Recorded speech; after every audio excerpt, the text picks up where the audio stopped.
Hello, my name is Grandpa D, and this is the story of my life. If you want to know why I'm doing this, just look at the intro. I was born in 1935. I was born at home in a small house on Shimon Avenue in San Diego, not far from El Cajon Boulevard, for those of you who might know it. I was born to a family at that time of four sisters and my mother and father. My father was a disabled veteran from World War I. My mother was staying in home and taking care of us. And my four sisters, the youngest of them was 6 years older than I. And they were about 2 years apart up to my oldest sister, who was 12 years older than I was. My oldest sister was very quickly named Little Mother because she was always pushing me around in the stroller and taking care of me. One of my earliest memories is after my brother was born. He was born 2.5 years after I was. And Les was born with a deformity and had to be taken to the hospital very quickly. And I remember men in white coats coming into the house and taking him. I don't remember anything else, but that's the only thing I remember. I also remember things like we had a bread man. And this may have been on the first place because we moved a lot. We moved about 6 times from the time that I was born up until I started school. So it was, my folks were renting, and very often they wouldn't be able to stay where they were. Uh, we certainly didn't have much money. My father got a very small pension. Remember, this was Depression time. We had a bread man, though, I remember, uh, that would come up the street and sell bread. And of course, we had a milkman. That was something a lot of people knew about. But I don't hear much about the bread man. We would just walk out. We'd hear the sound of the bells and walk out. He'd have bread, cakes, and cookies and things like that. He would always give cookies out to the kids, and I was known as always having a cookie in each hand. One wasn't enough. But from then, there were very few things I remember until I got into kindergarten. And then I remember a few things. I remember playing in the yard and cowboys and Indians type things. And I remember um, in kindergarten, we all sat down on the floor. We didn't have desks. And we'd cross our legs and sit on the floor. And there was a girl sitting right in front of me. And she put her head back into my lap and she said, "You're my boyfriend."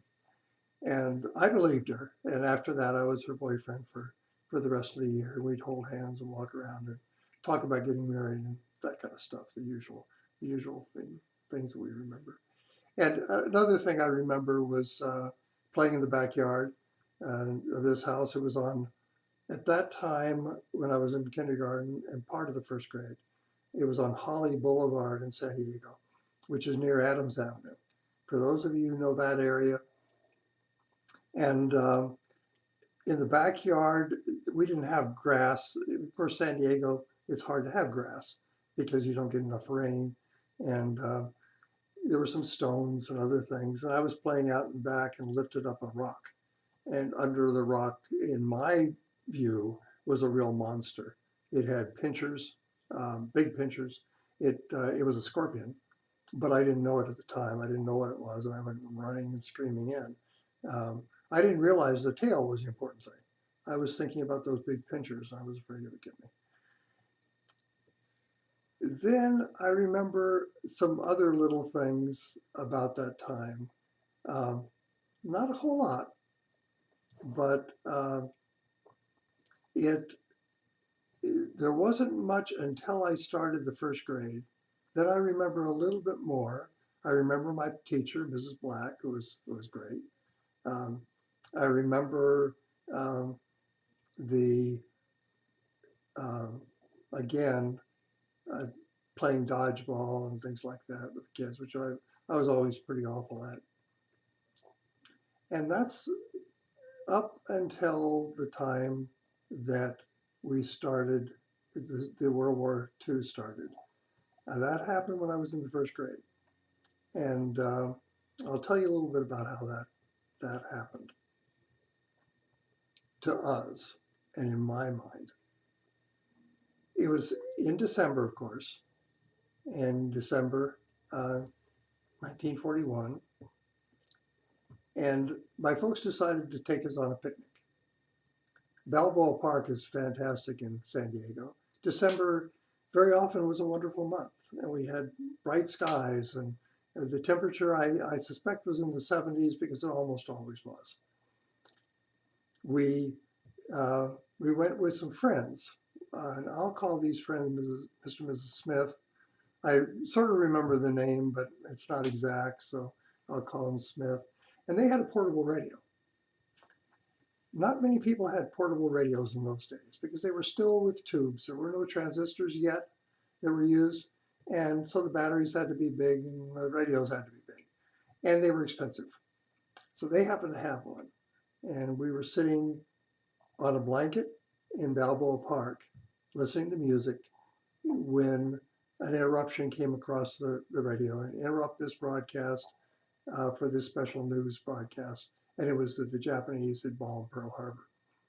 Now, Mr. and Mrs. Smith were very upset. They had a son who was in the Army and stationed in Honolulu. So that was particularly bad for them. But for everyone, it was a shock.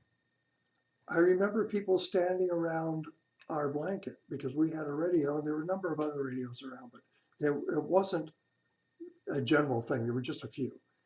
And people were just standing quietly listening to that radio and listening to what was being said. It was a real shock to everyone and the way we felt about it. We very quickly picked up the blanket and the food and went home.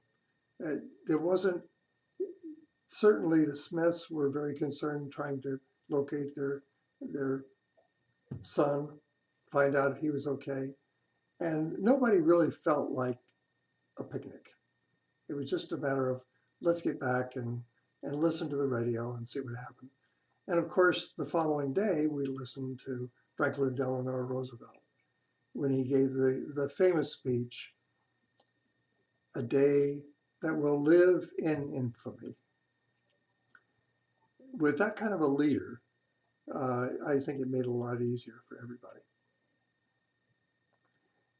At that point, there were some things that changed, and they didn't change right away, but in a fairly short amount of time.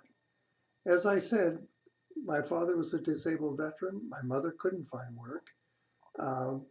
It was, again, we were just coming out of the Depression at that time. But after the war started, it wasn't long before she was able to get a job. And she got a job at an aircraft company. She was a tool crib operator. A tool crib is the place where they check out tools that aren't normally used, but they're just used occasionally. So once she got a job, we had a little more.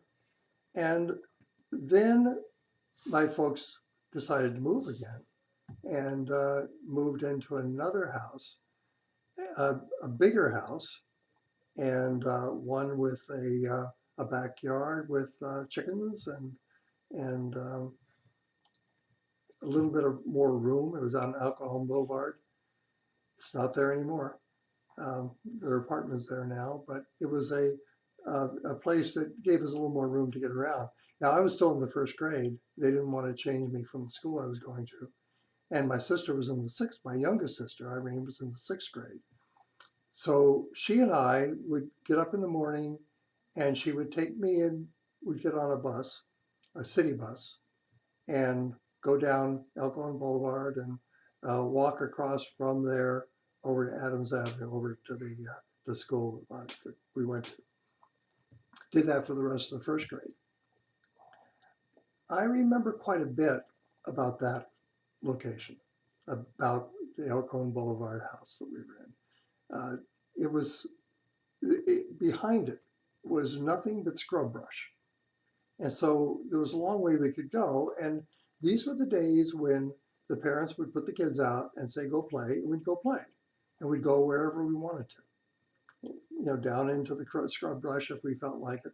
We were kind of afraid of snakes and so on. And I remember particularly one day that this large lizard, now of course it seemed large to me, it probably wasn't as large as I thought it was probably a little gecko, but it seemed very large to me, was decided to chase me, or I thought it was. So I grabbed a stick and I hit it with a stick. Now when you trap a lizard, when you hit something on the lizard, sometimes it will drop its tail off. It'll detach the tail and run off. What I saw was that it split in two, and both of them were chasing me. And of course, I was running and screaming and so on. I remember a few other things. We had chickens, as I said, and my father occasionally would kill a chicken, and he had a big, it looked like a stump of a tree in this little shed, and he would take the chicken in there and chop its head off. And I remember that very well because everybody knows what happens when you chop a chicken's head off and then set it down, but it still kind of runs around.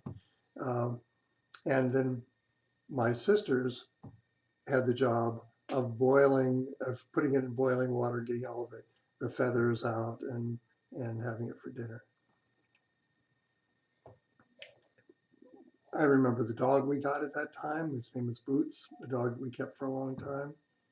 And this was a really nice place to live. And in the meantime, my mother was working, and things seemed okay. We had been a little bit afraid of